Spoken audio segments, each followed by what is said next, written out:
Okay, here's the first one. We've already talked about this one to some degree. It's the principle of reciprocity. Right? I have that slide. Right?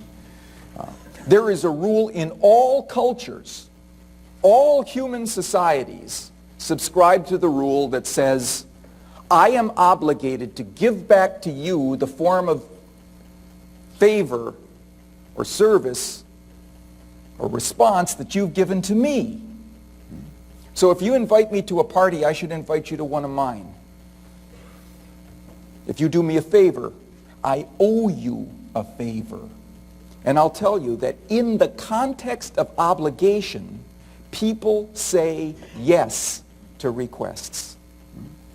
Because all societies train their members from childhood. You must not take without giving in return. You must not take without giving in return. We have very nasty names for people who take without giving in return. We call them moochers, or takers, or ingrates, or teenagers, right? And nobody wants to be labeled with that kind of term. And so we go to great lengths to assure ourselves that we are not so labeled, either by those around us or ourselves. We don't want to call ourselves by those kinds of names. So when we are in the state of obligation, we're very willing to give. Now, here's an interesting question. What's the form of favors and services that is most likely to cause people to want to give back at high levels of return? Turns out it's pretty interesting. And there's a little study that was done, and it just came out a couple of months ago, right, that helps answer this question. It was a study that was done in a place that is a service industry, the restaurants, where waiters and waitresses have an agenda for us. They would like us to give them a tip in return for the service that they have provided. And there is a study that showed that one thing a waiter can do, a server can do, to increase the likelihood that people will say yes is as follows. Suppose you're out to dinner with a friend, and I come to the table afterwards carrying the bill on a tray, let's say, and in many restaurants, sometimes you will find a mint on that tray along with it. One for each of the diners. You know, an Andes mint, a nice chocolate or something like that. As a consequence, tips go up significantly if there's been a candy on the tray, because people give back for what they've received. Now, here's another interesting thing about that study. If I come to the table and do something more than just the ordinary, let's see if I've got it here, and I put 2 mints on the tray for each diner, my tips go up significantly more still. It's a classic reciprocity. The more I provide, the more I am entitled to in return. Straight rule for reciprocity, right? Now, here's the most interesting thing about this study. The technique that produced the highest tips of all was for the server to come to the table with 1 mint apiece for each of the diners. Give them to each, and then begin to turn away and say, oh, wait a minute, for you folks, and then reach into his apron and bring out the 2nd mint, and tips went through the roof. Significantly higher than just coming with two mints per person. Why? Let's deconstruct that result here. Because what that last approach provided was special, personal, and unexpected service. Those are the 3 dimensions. And what I would urge you to do when you go back to your offices is think hard with your colleagues, with your coworkers, with people who work for you, about what you can do to provide that is special, that is not what everybody does. It's personal. That's what this guy did. Oh, for you, right, too, and unexpected. And that's what's going to produce a context for yes when you ask for something. Now, next slide, besides obligation to say yes to people who have given us favors, there's another kind of extension of this rule. It has to do with concessions that people make to one another in exchanges, negotiations. If you and I start out with incompatible positions on some issue, you want this, I want that, and you were to say to me, I'll tell you what, Bob, I'll move from my extreme position over here to a more moderate one. I'll make a concession to you. If I'm going to live up to this rule, I have to make a concession to you in return. I have to meet you halfway. I know that would happen to me. It did happen to me a few years ago. I was walking in front of my university library. I was approached by a young boy, 11 or 12 years old. He was a Boy Scout, selling tickets to the Boy Scout Circus. It was going to be held at the local Coliseum here Saturday night. $5 a piece. I declined his request that I purchase his tickets. But before I could walk away, he said, oh, well, if you can't do that, would you buy a couple of our chocolate bars here? They're only $1 a piece. And I bought a couple of his chocolate bars and immediately recognized that something important had happened because I don't like chocolate. But I do like dollars. And he had arranged for me to give him the dollars I liked for the chocolate I didn't like. And well, here's where being an academic came in handy. I went back to my office and I called a meeting of my research assistants. Try to figure out what had just happened to me there. And where they devoured the evidence, I want you to know. And we thought that this rule for reciprocation was acting here because he started out with an initial request, $5 a piece. I said no, and he said, oh, well, if you can't do that, how about just $1 for what I have to offer? And I said yes. And we thought, well, you know what? Maybe this is a strategy that would work more generally. If you're interested in getting people to say yes to you at this level, you could begin with a request at this level. And if it is rejected, you can retreat to the one you were interested in all along, as compared to just asking for that moderate request straight away. So here's how we tested it. We went out onto city streets, and we stopped people, passers-by, and asked them for a large favor. We said that we were from the County Juvenile Detention Center, and we were looking for people who would volunteer to chaperone a group of juvenile delinquents from the center on a day trip to the zoo. Well, as you can imagine, the great majority of people declined that opportunity.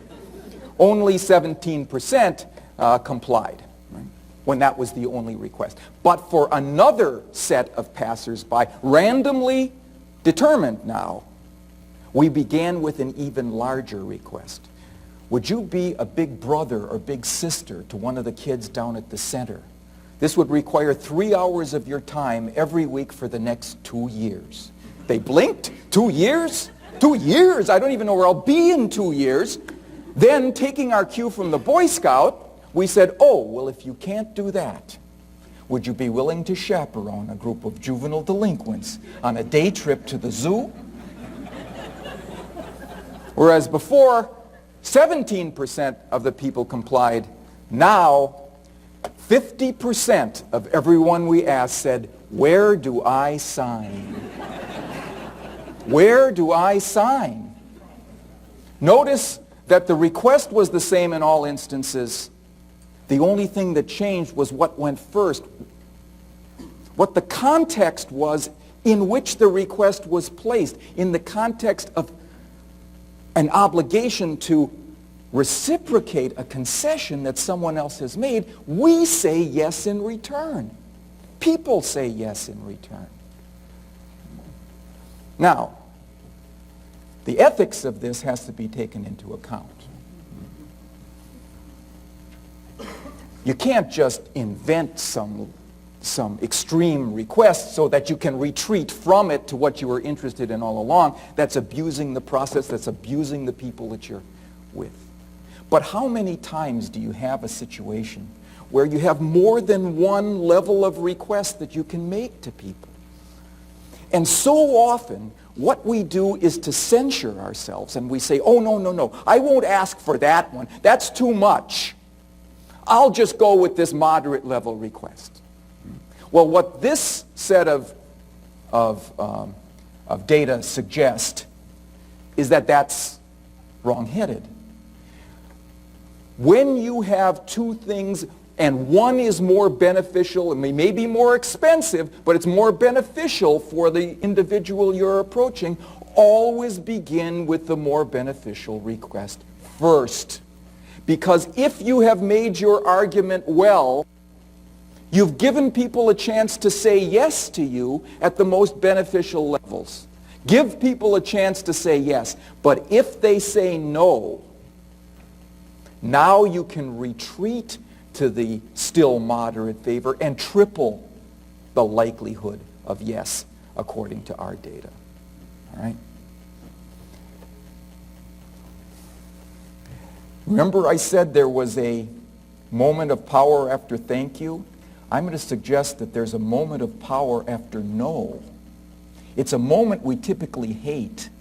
It's the moment we retreat from or recoil from because it undermines our self-esteem. We hate being told no. That's why we stay away from it. That's why we don't ask for the larger one. We're afraid that people will say no to us. But I'll claim that in the moment after no, you are afforded a lever of power if you have a fallback position at the ready.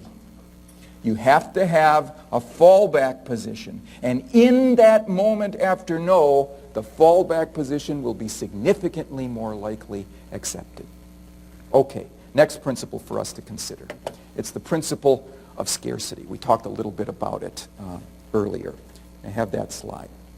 Do you know what automobile model, brand, sold more cars last year than any other in terms of its expectations? Not the car that sold the most units, but the automobile brand that most outstripped any expectation, any projections.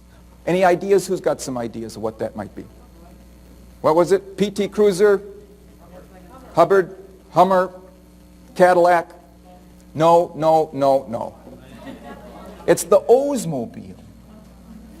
The Oldsmobile, a car that by its merits was so poor that General Motors had decided to terminate it. It wasn't going to be produced anymore. And as soon as people realized that they couldn't get it anymore, they went running into those showrooms to get one. And those Oldsmobiles went flying out of the showrooms. Because people want what they can't have. Okay, so what's the implication for us? It is we have to inform people of what it is that they can't get if they don't move in our direction. What do they lose? What are they prevented from having if they fail to adopt the recommendation that we are suggesting? It's not enough to tell people what they stand to gain by moving our direction, although that is certainly advisable. But we have to say as well what they stand to lose if they don't. Because people are more mobilized by the idea of losing something than of gaining that very same thing. Right?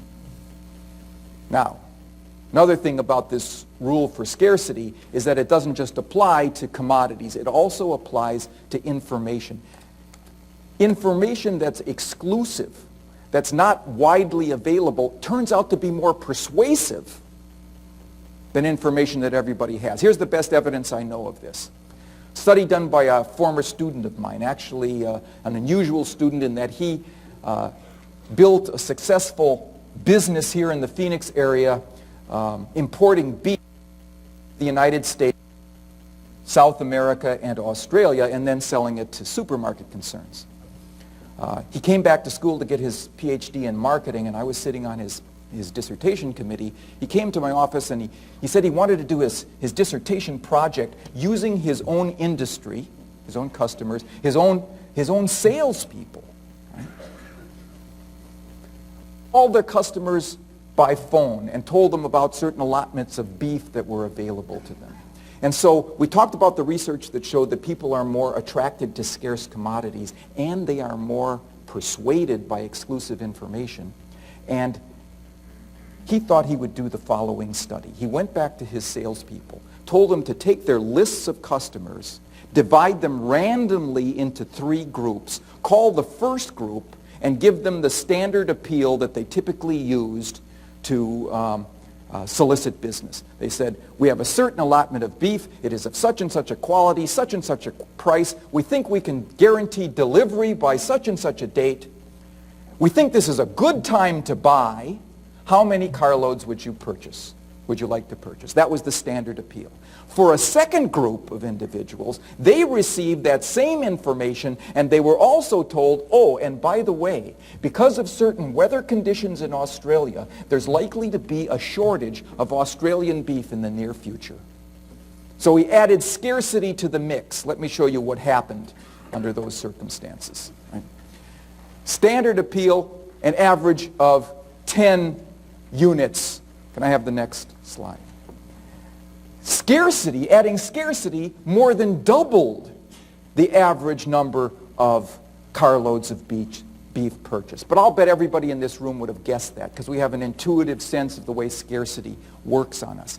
The interesting thing for me was what happened to the third group of customers. They were called. They were told about the allotment of beef. They were told about the impending shortage.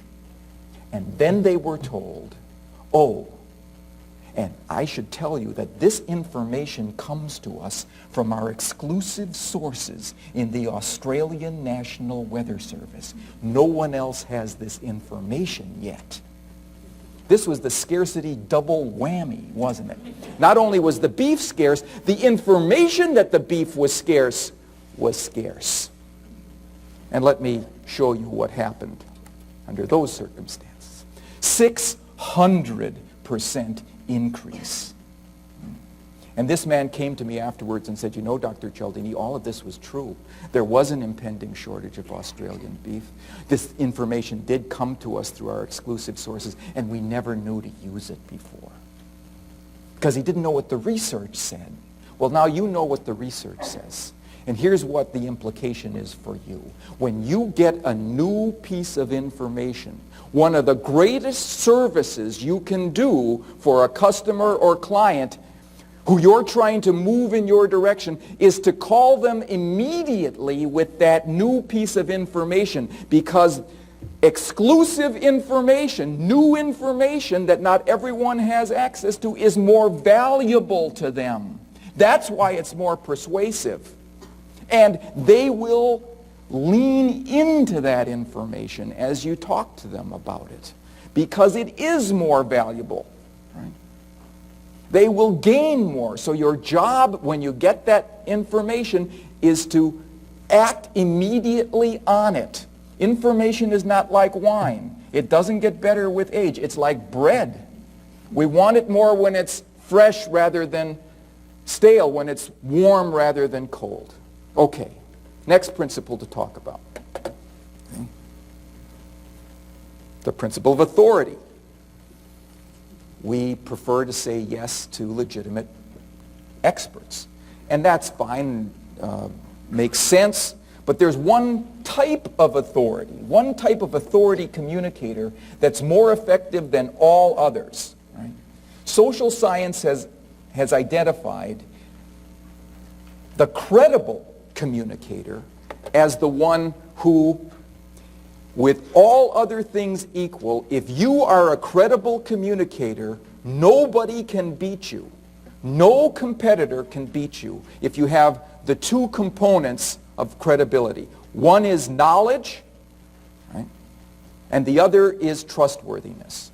Knowledge means, of course, your expertise, and you have to find ways to make sure that people are aware of your knowledge in a situation before you try to influence them. They want that information. They want to know it.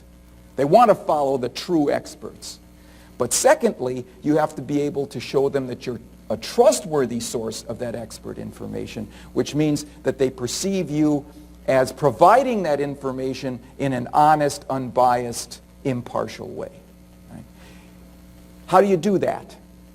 Well, the answer I got in all of the sales programs that I infiltrated was, well, you work with people, and over a period of weeks or months or longer, what evolves is a perception of you as a trustworthy source of information. If you've been a straight shooter, they see that.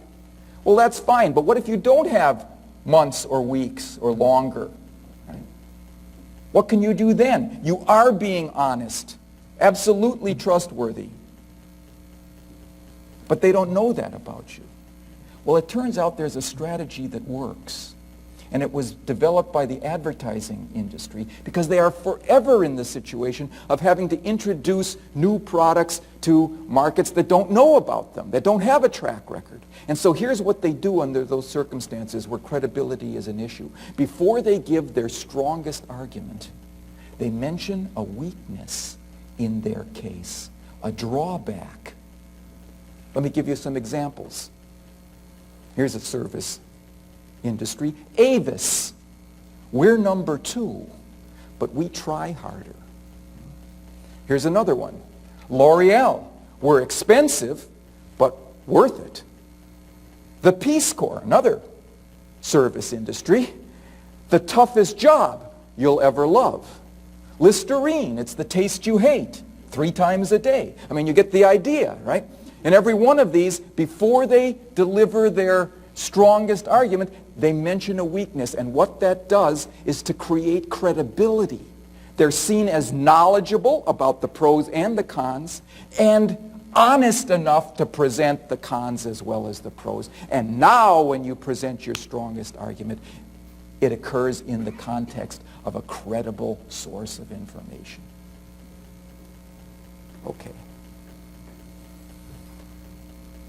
Next principle for us to consider. It's a principle of consistency.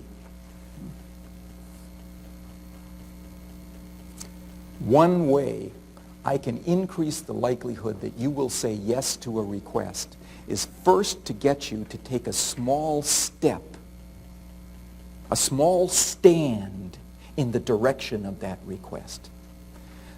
Something that, so that when I make that larger request, I can show you that that is logically consistent with that small step you have already made. And people want to be consistent with what they have already said or done. What's interesting is how small that first step can be, that first commitment can be to still be effective. Right? Let me give you an example of how small. Let's go back to the restaurant. There's a problem that is besetting restaurateurs. Right? It's people who call, book a table, and then don't show up for their reservation. Right? What one restaurant owner in Chicago has tried to do to eliminate this problem is the following. He has asked his reservationist to change 2 words in what she says to someone who calls to reserve a table. Previously, she would say this: please call if you have to change or cancel your reservation. You've heard that many times, right? Now, she says the following. She's changed 2 words to this: will you please call if you have to change or cancel your reservation? And then she pauses. Now, suppose you called and I said to you, will you call if you have to change or cancel your reservation, what would you say to me? You'd say, yes, I will. You will have made a commitment to me. And no-shows at that restaurant have dropped from 30% to 10% immediately. Immediately. Because people live up to their commitments. Okay. Now, with that insight, what do we know about what we can do to increase the likelihood that people will, if they have begun to move in our direction, continue to move in our direction? We're not just interested in creating change, after all. We're interested in creating lasting change, persisting change, durable change. That's what we want. Right? And here's what the research shows leads to lasting change. Which kinds of commitments? Active, public, and voluntary commitments lead to long-standing change. That means that if you've got somebody moving in your direction, it's not enough to leave that change in the head of that individual. You have to make it concrete. You have to solidify that change by getting the individual to act on it in some public way. And the best way I know for that is by asking them to write down what has been agreed upon. People live up to what they write down. So if it's somebody you're working with and a coworker about their goals for the next quarter, you don't let them out of your office without saying, and when would you please send me an email summarizing what we have just discussed, so that or a memo, so that we both understand it, right? And they commit themselves to that, they will become significantly more likely to live up to it. Now, if you can't do that, if you're talking to a customer or your superior, you can say, I'll tell you what, I will send you an email that summarizes our discussion, our preliminary agreement, because I want to be sure that we both are on the same page, that there's no misunderstanding. And that does two things for you. First of all, it clarifies what was truly understood. But secondly, you say, and if this is the case, please reply to me that it is. And now they're on paper, they've taken an active public step, and that will significantly increase the likelihood. And by the way, to increase the publicness of it, you send an email back and say, well, I'm glad that we both agree on this. I've showed it to my vice president of marketing and my distributor and the suppliers, and we all agree that this is a great idea. And now it's more public, all right? Okay. Next principle for us to consider. Principle of consensus. One way people decide what is appropriate for them to do in a situation is to look at what others like them are doing there. Let me give you an example from a woman who is the infomercial queen of our society. A woman named Colleen Zott, who has written the most effective infomercials of all time. She wrote the infomercial for the Nordic Track glider system, you know, that big expensive piece of exercise equipment. You may have it in your garage or attic. That sold 250,000 units a month. More recently, she's written an infomercial that was even more successful for one of these tummy tightener, toner system kind of things that made $50,000 every time it was aired, every minute that it was aired. Colleen Zott knows how to move people. What I like about Colleen is that she always tests things like a scientist. She's an experimentalist. She changes one thing and only one thing about a program and then looks to see what the response is. And she changed one thing kind of by accident, and even Colleen was astounded. And when you astound Colleen Zott, that's something. Here's what she did. She took something that is termed the call to action line. In all infomercials, you've seen it. Operators are waiting, please call now. Maybe you've seen it 100 times in the same infomercial, right? She changed 3 words and made that call to action line sing because people started calling in droves. If we were in another situation, if we had some more time, we would break up into groups and we would come up with 3 words. We don't have that time. Let me show you what those 3 words were. Think about this in terms of the principle of consensus, that people want to do what others are already doing. Here's the 3 words. Instead of operators are waiting, please call now, if operators are busy, please call again. Think of the 2 images. Operators are waiting. They're twiddling their thumbs. They're filing their nails. Operators are busy. That means a lot of people like me have decided this is the right thing to do. Okay. And calls just skyrocketed. All right. So what's the implication for you? What's your most popular service? What's your most popular option and offering? You have to tell people what that is, and they will want it more. When restaurant owners put on their menu, this is our most popular dish, it becomes more popular still. People follow what others, and when that is part of what you have to offer, and when you have testimonials from satisfied customers, they need to be put together in a block so that people can see that a lot of others have decided to do this. Right? Now, it's not just a lot of others, it's also others who are similar to the person you're trying to influence. If you're trying to decide what to do and you're conflicted, you don't have an answer inside, you don't look inside for that answer. You look outside.